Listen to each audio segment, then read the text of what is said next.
Hello and welcome to the North Andover Journal, where we bring you all the latest North Andover news, events, and happenings. I'm your hometown host, Ron Carpenito, and come join us for a look around town.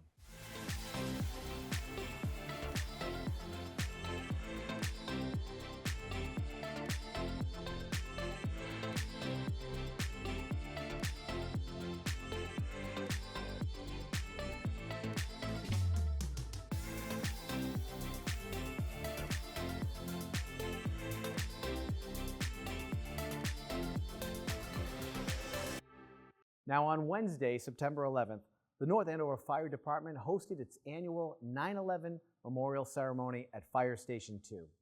Lieutenant Matthew Davis led the ceremony and was joined by local religious leaders, representatives from North Andover Police and Fire, as well as music performed by North Andover High School student Christina Jamison. Lieutenant Davis has been with the North Andover Fire Department since 2003 and has been hosting the ceremony for over 15 years. We spoke with Lieutenant Davis and Select Board Chair Brian Roche about the ceremony. To me, it means everything. It means that we'll never forget. It means that we remember those we lost. I mean, we lost 343 firefighters that day from the city of New York. I mean, every American remembers where they were that day, what they were doing that day, and it's just a little bit more special, I feel, when you're a first responder and you feel that bond with those men and women that were killed when they were just going to work that morning. Never forget is the phrase that's most commonly associated with 9/11. So each year in cities and towns across America, we gather to honor the sacrifice that was made on that day and all the days since. We heard from Lieutenant Davis the number of lives that have been lost in the after effects of Ground Zero. So it's still impacting this country today. I think it's very important that we honor that sacrifice, that we remember the brave men and women who climb those stairs, each step taking them one bit closer to peril so that someone else could get one step further away. It's really critical that we remember that. And it serves as a testament to the hard work that our brave men and women do every day now so that we can have security and peace of mind. So we owe them our gratitude, we owe them our reverence, and we owe them a solemn pledge to never forget. I hope that the people in North Andover, they choose to take part and remember themselves and attend the service if they can. If not, like I said at the quote at the end, do a simple act of service to kind of get that unity back to, those days after 9/11 where everybody was getting along, everyone loved each other, everyone was patriotic. That's what I miss. On Wednesday, September 25th, the Senior Center hosted the Historical Preservation Plan Public Workshop. We spoke with project manager Zach Melcher from the North Andover Planning Department about the workshop and the timeline for the rest of the project. September 25th, we hosted a public workshop at the Senior Center. It really just helped to facilitate, the town's role in this project and the final product. And we had our consultant come in. He gave a pretty extensive overview of the plan, of the work that we've done so far. And we invited residents to come out and share any specific concerns they had or, just their thoughts on the plan as a whole. We had a lot of different people with different interests and maybe different perspectives, so it was good to get some feedback from the community. Something that we like to do with a lot of the long-range plans that we do is, as part of the public engagement, is do surveys, because we find that it's a really good way to get, the most amount of feedback on a large scale across the town. And overall, I thought it was a pretty successful effort. We were able to get over 300 responses on it. And we're able to use that data to kind of guide the plan and, issue certain recommendations and strategies going forward. All the inventory stuff is relatively new to me. It's been a big undertaking for our consultants on, kind of identifying like the resources that are already, listed either on like the state register, the national register. There's certain neighborhoods kind of adjacent to downtown that haven't really been categorized or identified like some of the other areas have. So I think, that is one of the main recommendations for the plan, is to kind of like, we're just going through and finding certain resources that maybe haven't been, paid attention to or identified. Right now, we're about 3/4 of the way done with the plan. We're wrapping up the outreach portion of it. So, like you said, we did the survey, we had the public workshop to generate feedback from residents. And so the next step is to really narrow down the strategies and recommendations for historic preservation. And then, we'll still engage with, some of the people from the different historic commissions in town and other, residents who maybe have some input on historic preservation across town, and hopefully have a plan by early 2025 or the end of this year.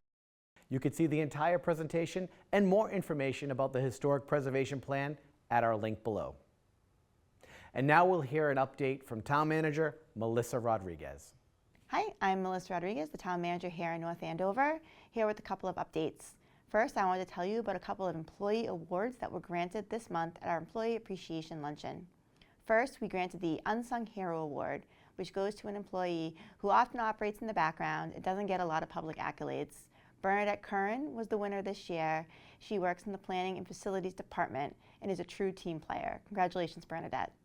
Second, we awarded the Employee of the Year to Crystal Clooney, who is the Community Support Coordinator out of the Police Department. Many of you know Crystal, and she's well loved among residents and employees.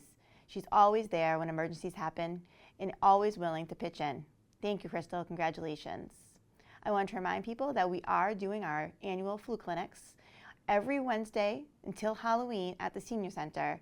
18 and up can come between 9:30 and 11:30 to get their flu shot. We are running one family clinic on October 22nd, and that will have shots for children as well. The Halloween hours will be on Halloween from 5:30 to 7:30, and we encourage people to trick or treat and keep their lights on, and the police will have a good presence for a lot of safe fun. We are starting our curbside leaf pickup. That begins the week of 10/28 and will run through December 4th. There is no pickup the week of Thanksgiving.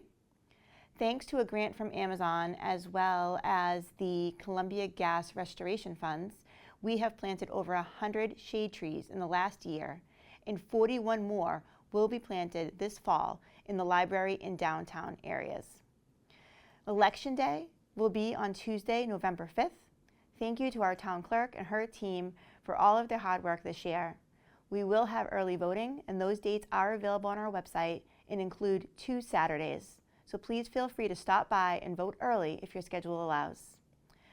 Finally, I just wanted to thank everyone who's been working on the track and the McAvoy Park projects. They both will be opening relatively soon. We are asking folks to please stay off the turf and the track surface through Halloween so that has time to cure. We don't want to have to go back out and redo that. And I know it is difficult and it looks beautiful, but we appreciate everyone's cooperation on that. It is very busy here at Town Hall as we're beginning our budget season. We have our new finance director, Dennis Cohane, and our new town accountant, Kyle Warren, who are here with us for the first year doing the budget together. It's going to be a great year for us, and we're looking forward to it. I look forward to seeing you again next month. Thank you.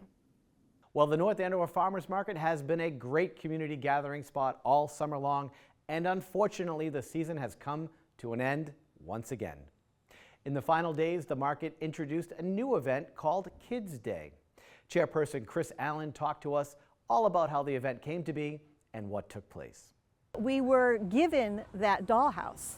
One of our other workers, Janice Phillips, she works with a lot of other organizations too, and someone said like, hey, we have this dollhouse. Do you think the farmers market could find a good home for it? So we're like, sure.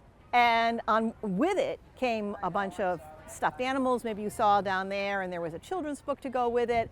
And it seemed like a bunch of great stuff, and it's like, well, what do we do? And we thought that's when we came like, well, maybe let's have a kids' day and incorporate a few fun things, like we got face painting going on, and the music is always fun, and we let the vendors know in case they had anything they thought was more kid-oriented, and we promoted it that way. And what we have done is we decided to do a raffle with the dollhouse.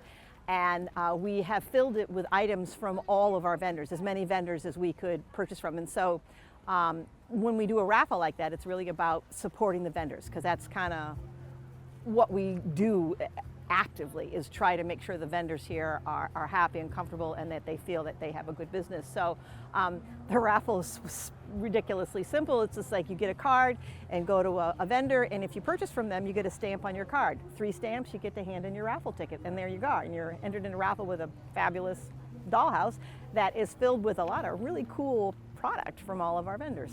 This is the first time we've done anything specifically as a Kids Day. We've done the raffle before, similar type thing.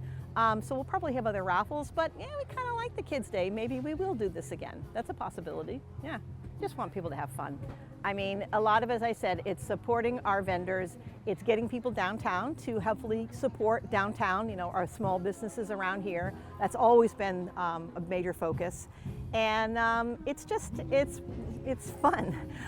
We love seeing the kids. We've given away so many stuffed animals, a lot of toys, a lot of giveaways, and everyone is happy and they're having a good time and getting their face painted, and it's a lot of fun. A little way to give back. Now, every year on October 20th, community media centers across the country celebrate Community Media Day. This year's celebration in North Andover is happening right here at the North Andover Cam studio at 70 Main Street from 1 to 4 p.m. We spoke to North Andover Cam Executive Director Brian Frazier and Youth Outreach Coordinator Yasmina Berlino about the event. Community Media Day is a nationally recognized day that celebrates community television. We've been celebrating this since 2017. This year at Community Media Day, we have a lot of really fun activities planned for people of all ages. We hope that you'll come with your entire family and come down to our studio and learn a little bit about television production. We have a beautiful studio space available for members of the community to utilize for their own projects, and we really want to showcase it at Community Media Day this year. One other thing that we're going to be having is a food truck giving out free food. Our friends over at Pablo's Tacos are going to be bringing their truck over to our studio, and to get your free taco or burrito, you'll have to come up to our studio and you'll get a meal ticket, which you'll be able to bring back down to the truck to redeem for your free lunch. So we're hoping that that'll be a draw for people to come to our studio, have a lunch, sit and chat with us, and learn about all the things that we're doing here. We have 3 different channels: our public channel, our education channel, and our government channel. And we're going to have some fun stations around the studio to help you learn a little bit more about what it is that we do here in the community. One of the cool things about Community Media Day this year is that we're holding a video contest. We're asking people to submit a video of their favorite place here in North Andover. The video has to be up to 1 minute long, and the deadline to submit is October 16th. With every contest comes a prize. And this year we have a prize of noise-canceling headphones. We figured most people could make use out of those. Community Media Day is always on October 20th. This year it falls on a Sunday, so please join us at the studio on October 20th between 1 and 4, where there'll be lots of food. We'll be showcasing the community's work through all their productions, and there'll be lots of fun for all ages. And if you're lucky, you might get on live TV. While we love putting this show together, it wouldn't be possible without the help of citizens like you. If you know of any stories around town that deserve to be heard, you can send them to us right here at the Journal. Also, you can help us create segments for the show, work behind the scenes in our control room, or get in front of the camera just like me. Get in touch with us today by emailing thejournal@northandovercam.org, or give us a call at 978-687-6570.